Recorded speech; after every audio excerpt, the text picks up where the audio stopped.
Journal de l'abbé Munier, 1901. 16 mai.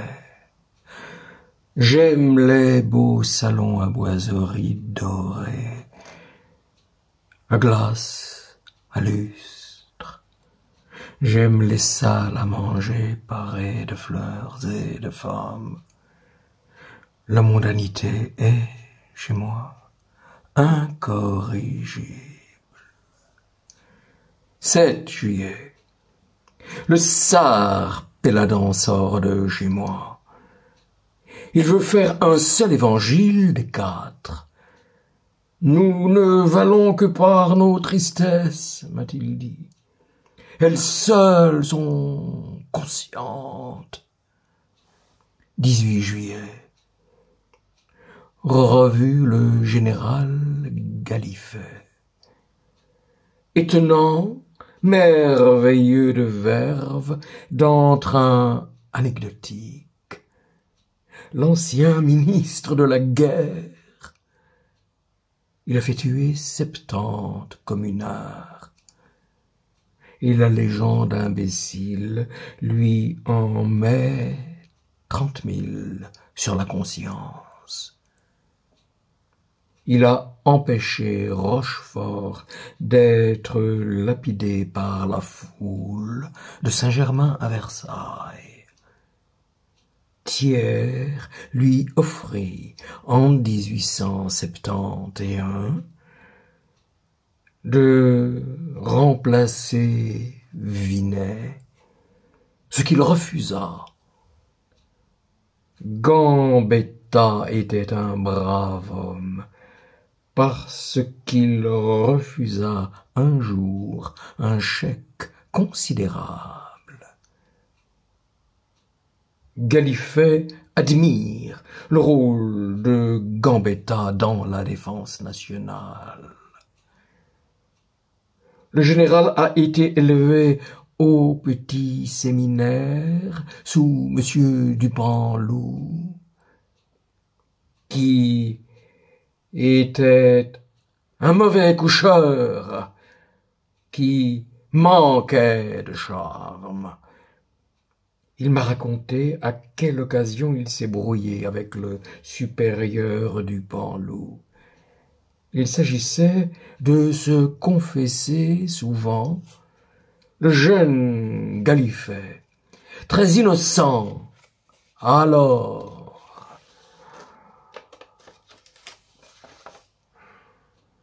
disait n'avoir pas de contrition parfaite pour se soumettre à ce régime. Dupanloup l'appela depuis une brebis perdue. Gallifet mettait du linge propre avant une grande bataille dans la guerre de Crimée. Il n'aime pas qu'on appelle un général le père en temps de paix. C'est alors une baderne. Mais sur le champ de bataille, au contraire, cette appellation fait honneur à celui qui la reçoit. Trop de lavement de chaises percées dans Saint-Simon, disait ce matin le général. Et il fallait le voir debout, près de son chien noir, nous disant en plein air: « Je regrette qu'on ait guillotiné la reine. » Mais non le roi, Louis XVI. Il était par trop bête. Très amusant, très aimable, Gallifet. Il a assisté à ma messe. 23 juillet, Bayreuth. Arrivé ici, après une nuit de grand express, je me suis couché après avoir entendu le vaisseau fantôme. 24 juillet, Parsifal. C'est un génie du christianisme sur scène. Ce soir, promenade au parc, sous la pluie. 25 juillet. Hier, soirée de musique chez Madame Wagner. Revue Siegfried.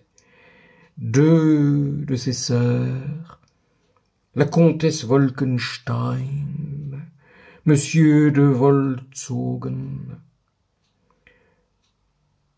Les allées de Wahnfried étaient pleines de voitures.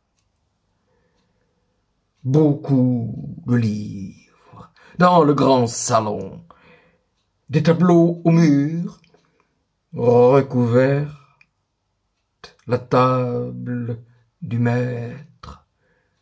La plupart des invités, très nombreux, se tenaient debout.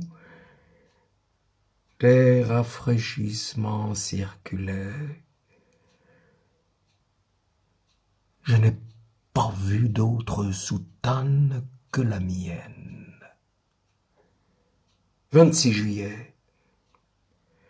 C'est de Wagner que Renan aurait pu dire justement qu'il a roulé les dieux morts dans un linceul de pourpre. Wagner aime la machinerie féerique. Il forme les nuages, il dégage des vapeurs vertes, rouges. Il fabrique la foudre, l'éclair, tous les éléments, tous les phénomènes. Cette scène de Bayreuth est en perpétuel devenir. Je me suis promené hier encore dans le parc.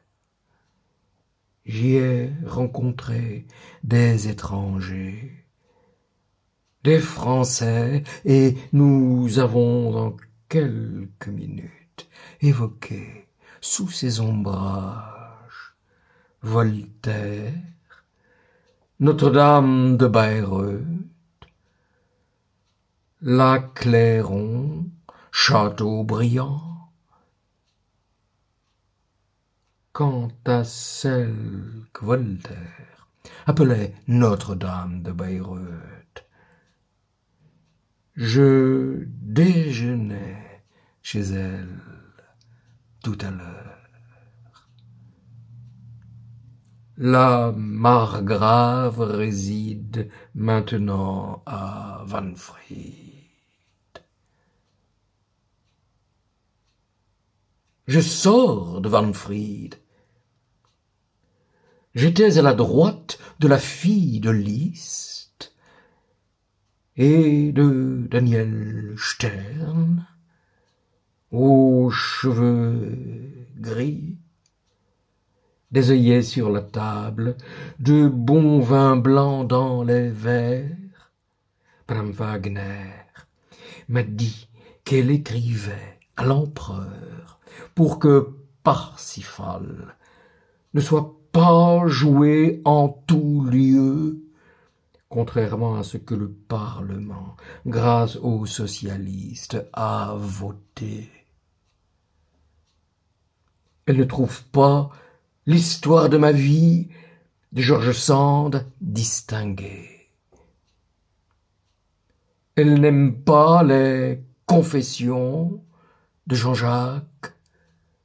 Elle a connu Nietzsche en 1869. Il était outrecuidant. Il était toujours malade, avait des maux de tête. Elle a voulu lire Zarathustra. Elle a trouvé cela bête. Nietzsche n'a rien d'original. Et cependant, il a de grands admirateurs en Allemagne. Madame Wagner parle de son admiration des lettres d'un voyageur de Sand. Au salon, revue le portrait de Schopenhauer par Lenbach, qui l'a fait, le philosophe étant mort. Il ne l'avait vu que dans la rue. Le portrait de Madame Dagout est aussi au salon. Et Madame Wagner par Lenbach. Et le jeune Liszt par Ingres. Un dessin. Hier, Siegfried.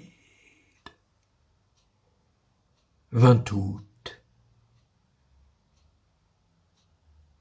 Igny, fête de Saint-Bernard, revue l'allée des tilleuls, les 2 étangs, la chapelle en rotonde, et j'habite la cellule de Saint-Benoît.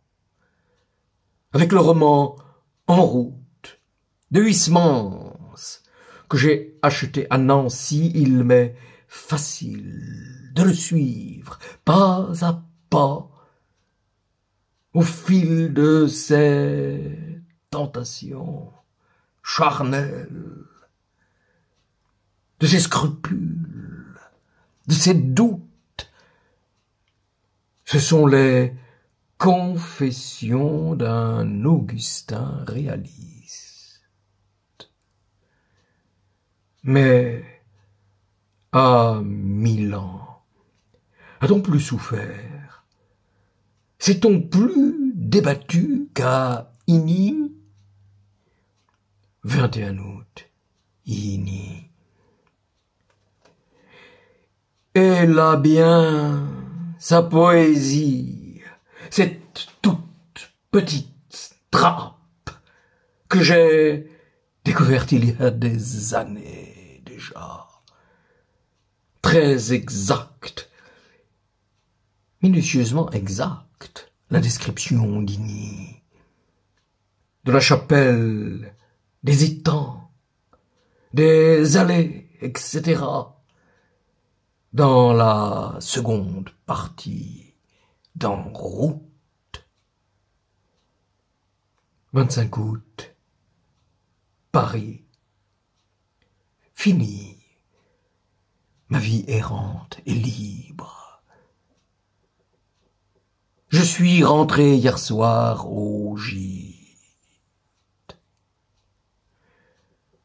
26 août.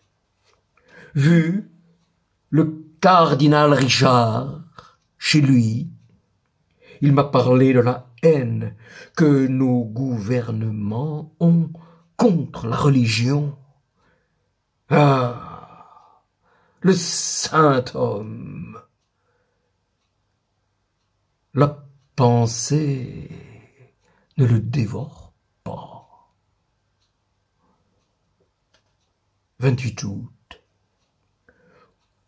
Comment ramener à l'unité les forces dispersées de mon âme?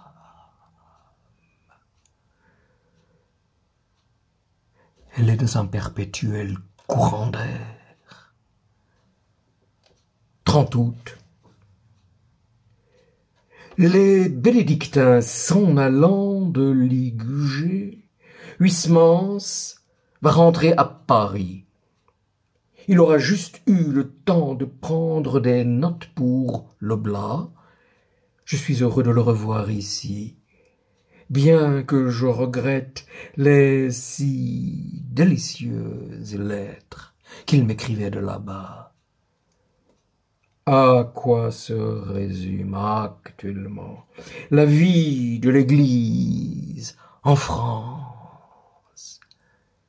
Une série de protestations inefficaces contre les tracasseries républicaines. Et c'est tout. Ces pauvres évêques qui ne savent prendre que le chemin de Lourdes, de Paray-le-Monial ou du Sacré-Cœur, de Montmartre. C'est du faux Moyen-Âge. L'abus de la prière. Elle finira par perdre tout son prestige. Elle se détruira d'elle-même. Je voudrais bien savoir si ces allées et venues perpétuelles produisent dans les âmes plus de justice, plus de sincérité, de bonté, de dévouement. 16 septembre. Huysmans et Narfond ont déjeuné chez moi. Huysmans va loger définitivement chez les bénédictines de la rue Monsieur. Il a parlé du départ des religieux par petits paquets de carmélites qu'on a vus sur la frontière emportant leur pot de fleurs. Huysmans nous a dit qu'il n'aimait pas la campagne, qu'à Ligugé, il ne sortait pas. 20 septembre. Maurice Barrès renonce à la politique et revient aux lettres. Très bien, parfaitement bien. Tout à l'heure, je conseillais à mademoiselle Reed d'écrire ses mémoires. Elle m'a conté que la comtesse d'Agoult se partageait entre monsieur de Ronchot et monsieur Trubert. C'est elle, je crois, qui, invitant je ne sais combien d'hommes à dîner, disait « tous initiés ». 5 octobre. Explication avec mon curé. Il a été horriblement froissé parce que j'ai admis à mon confessionnal des enfants du catéchisme qui s'adressaient à lui. J'étais de bonne foi, ignorant la plupart du temps les noms de mes pénitents, n'attachant pas à ce fait l'importance que lui attribue mon pasteur. Il m'a cru des dessins noirs d'un vicaire qui essaie de supprimer son curé. Oh, que j'étais loin de penser de la sorte. Être seul gardien d'un temple comme des mots de cus, tel serait mon rêve. Nous sommes trop près les uns des autres dans les sacristies. Les amours-propres, la jalousie, les susceptibilités fermentent. De 1879, et plus particulièrement de 1882 à 1901, quel chemin j'ai parcouru. un chemin de fièvre et de nerfs. Point d'évolution régulière, harmonieuse.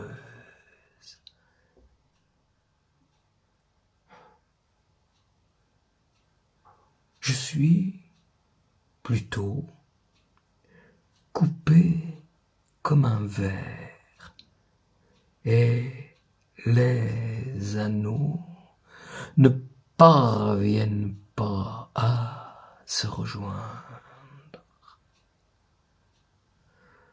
9 novembre.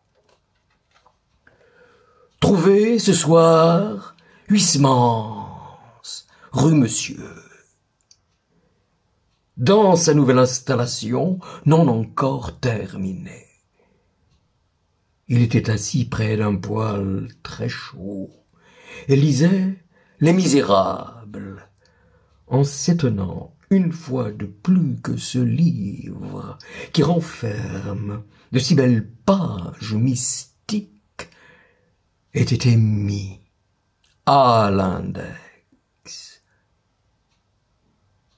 Il est là, dit-il, plus en province qu'en province.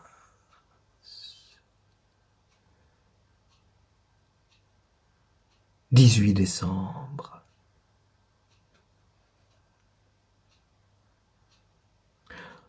On parle beaucoup de vous, me disait tout à l'heure la princesse Wittgenstein. Défiez-vous, car il y a des personnes perfides. Elles interprètent mal ceci, cela. On dit que vous êtes très mondain, etc., etc. La princesse me trouve trop de candeur.